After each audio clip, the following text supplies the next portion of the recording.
സ്വതന്ത്രമാണെങ്കിൽ അതൊക്കെ വേറെ പ്രശ്നം. ഇങ്ങനെയൊക്കെ ചോദിച്ചാൽ എന്തായാലും മറുപടി പറയുക? അങ്ങനെയല്ലേന്ന്. ഗവർണർ സ്വതന്ത്ര പദവിയല്ലേ? ഇന്ത്യൻ യൂണിയൻ പ്രസിഡന്റ് സ്വതന്ത്ര പദവിയില്ലേ? അവർ ചിലപ്പോൾ അവരുടെ ചില രാഷ്ട്രീയ സംവിധാനത്തിൽ പങ്കെടുക്കുന്നുണ്ടെങ്കിൽ ഇപ്പം പങ്കെടുക്കുന്നില്ലേ? എല്ലാ ഗവർണർമാരുടെയും വീട്ടിലിപ്പം രാവിലെ എന്താ നടക്കുന്നത് നിങ്ങളൊന്ന് അന്വേഷിച്ച് നോക്കി. ഇതൊക്കെ ഈ നാട്ടിൽ നടക്കുന്നുണ്ട്.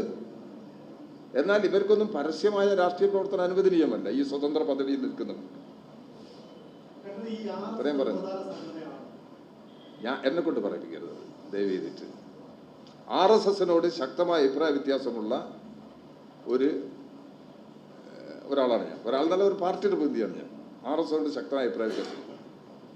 അപ്പം RSS ഇന്ന് ഇന്ത്യയിലെ ഭരണത്തെ നിയന്ത്രിക്കുന്നത് RSS അല്ലേ? അതെങ്കിലും അറിഞ്ഞൂടെ? RSSന്റെ നേതൃത്വത്തിലുള്ള സംഘപരിവാർ ശക്തികളാണല്ലോ ഇന്ന് ഇന്ത്യ രാജ്യത്തെ ഭരണത്തെ നയിക്കുന്നത്, നേതൃത്വം കൊടുക്കുന്നത്. അതിൻ്റെ ഭാഗമായി അവരും കോർപ്പറേറ്റുകളും സഖ്യം ചേർന്ന് എല്ലാ നയരൂപീകരണങ്ങളും നടത്തുകയാണ്. അതിനെ ശക്തമായിട്ട് എതിർക്കുന്ന രാഷ്ട്രീയ പ്രസ്ഥാനം ഏതാ ഇന്ത്യയിൽ? CPM ആണ്.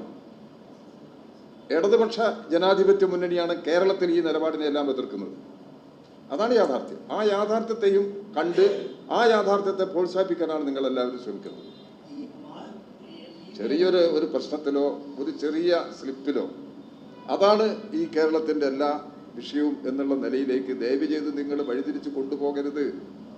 എത്രയോ ജനങ്ങളുടെ ജീവിത പ്രശ്നങ്ങൾ നമ്മുടെ നാടിൻ്റെ മുമ്പിലുണ്ട്. അത്തരം പ്രശ്നങ്ങൾ നിങ്ങൾ ഉയർത്തുകയും അത്തരം പ്രശ്നങ്ങളിൽ എന്താ നിലപാട് എന്നുള്ളത് നിങ്ങൾ എന്താ ചോദിക്കാത്തത്? എത്ര ആളുകൾ ദുരിതം അനുഭവിക്കുന്നവരുണ്ട്, എത്ര ആളുകൾ ജോലി കിട്ടാത്തവരുണ്ട്, എത്ര കൃഷിക്കാർ ഉൽപ്പന്നങ്ങളുടെ വില കിട്ടാതെ നരകം. നിങ്ങൾ ഏതെങ്കിലും ഒരു മീറ്റിങ്ങിലോ അതിനോട് നിങ്ങളുടെ നിലപാടെന്താ നിങ്ങൾ ആരും എന്നോട് ചോദിച്ചോ? നിങ്ങൾക്കൊരു ADGP, ഇതിലായിരിക്കണം മുഖ്യമായ ആലോചന. നിങ്ങളുടെയും എന്റെയും മുഖ്യമായ ആലോചന ഇത്തരം ജനങ്ങളുടെ ജീവിത പ്രശ്നങ്ങളിലായിരിക്കണം എന്നുള്ളതാണ് ഞാൻ പറയുന്നത്. അതൊരു സൗഹൃദ സംഭാഷണമായിട്ട് കണക്കാക്കി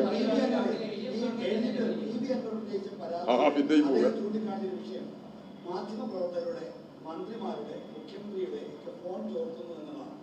മാത്രമല്ല അദ്ദേഹം തന്നെ ചില ഫോൺ ചോർത്തുന്നത് ഗവർണർ ഈ കാലത്ത് മുഖ്യമന്ത്രിയുടെ റിപ്പോർട്ട് ആവശ്യപ്പെടുന്നത് ഈ ഫോൺ ചോർത്തൽ ഒരു നിയമവിരുദ്ധ പ്രവർത്തനമല്ലേ? അതിനോട് എന്താ മുന്നണിയുടെ സമീപനം? ഫോൺ ചോർത്തതിനോട് ഒരു തരത്തിൽ നമുക്ക് സപ്പോർട്ട് ചെയ്യാൻ പറ്റില്ല. ഫോൺ ചോർത്താൻ പാടില്ല എന്നാണ്. ആര് ചെയ്താലും തെറ്റാണത്. അൻവർ എഴുതി കൊടുത്ത ആരോപണത്തിൽ പറഞ്ഞ കുറെ പ്രശ്നങ്ങളുണ്ട്. അതെല്ലാം അന്വേഷിക്കാൻ പോകുന്നുണ്ട്. ഇനി അൻവർ ഇങ്ങനെ പറഞ്ഞതിനെ കുറിച്ച് എന്തെങ്കിലും ആരോപണം നിങ്ങൾക്കാർക്കുണ്ടോ? നിങ്ങൾ എഴുതി കൊടുത്താൽ അതും അന്വേഷിക്കും. ഫോൺ ചോർത്തൽ നടപടിയോ അതുപോലെ എന്തെങ്കിലും പ്രശ്നങ്ങളെ കുറിച്ച് നിങ്ങൾ ആർക്കെങ്കിലും പരാതി ഉണ്ടെങ്കിൽ ആ പരാതി ഉന്നയിച്ചു കഴിഞ്ഞാൽ അതിനെക്കുറിച്ചും അന്വേഷിക്കും. അൻവർ ഉന്നയിച്ച എല്ലാ പ്രശ്നങ്ങളെ കുറിച്ചും അന്വേഷിക്കാൻ പോകുന്നു. അപ്പൊ കുറച്ച് വെയിറ്റ് ചെയ്യും. നമുക്കത് എന്തായാലും നമ്മൾ വീണ്ടും നമ്മളെല്ലാവരും ഇവിടെ ഉണ്ടാവേണ്ട ആളുകളല്ലേ, നമുക്ക് ഇനിയും കാണാമല്ലോ. കഴിയും.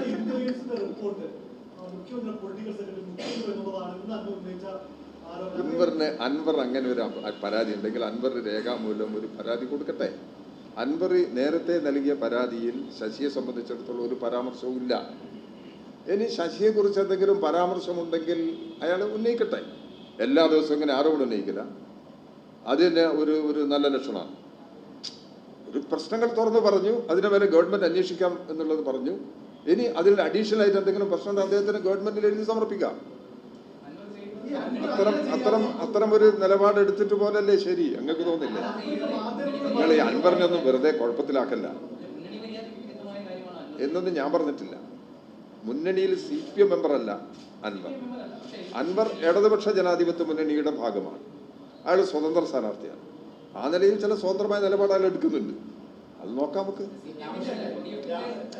ഇപ്പൊ ഇത്രയും അത് നമുക്ക് പിന്നെ പറയാം. എത്രത്തോളം സ്വാതന്ത്ര്യം ഉണ്ട് എന്നുള്ളത് നമുക്ക് പിന്നെ നോക്കിയിട്ടൊന്ന് ആലോചിച്ചിട്ട് പറയാം. നോക്കട്ടെ. നമ്മളെ ആലോചനയിലും എല്ലാ വിഷയവും നമുക്ക് അങ്ങനെ തുറന്നു പറയാനൊന്നും പറ്റില്ലല്ലോ. കുറച്ചൊക്കെ സ്വകാര്യത ഉണ്ടാകില്ലേ? അപ്പൊ അതെല്ലാം വെച്ചിട്ട് നമുക്ക് പറയാൻ കഴിയുന്നിടത്തോളം പറയാം. നിങ്ങളൊന്ന് സഹകരിക്കുക. കൂടുതൽ അപകടം പിടിച്ച കാര്യങ്ങളൊന്നും നിങ്ങൾ ചോദിക്കാതിരിക്കുക. അല്ല, ചോദിക്കുന്നുണ്ട് ബുദ്ധിമുട്ട്. നിങ്ങൾ ചോദിക്കുന്നതിന് ഞാൻ നിയന്ത്രിക്കാൻ ഞാനില്ല. അങ്ങനെയൊന്നും വ്യാഖ്യാനിച്ചാണത്. നിങ്ങൾ ഒരു ചോദ്യത്തിനോടും എനിക്ക് ഒരു പ്രയാസമില്ല, എനിക്കൊരു നിയന്ത്രണവുമില്ല. നിങ്ങളെ ചോദ്യം. പക്ഷെ എനിക്ക് സ്വന്തമായ ചില നിയന്ത്രണങ്ങൾ എനിക്കുണ്ട്, അത് മനസ്സിലായി.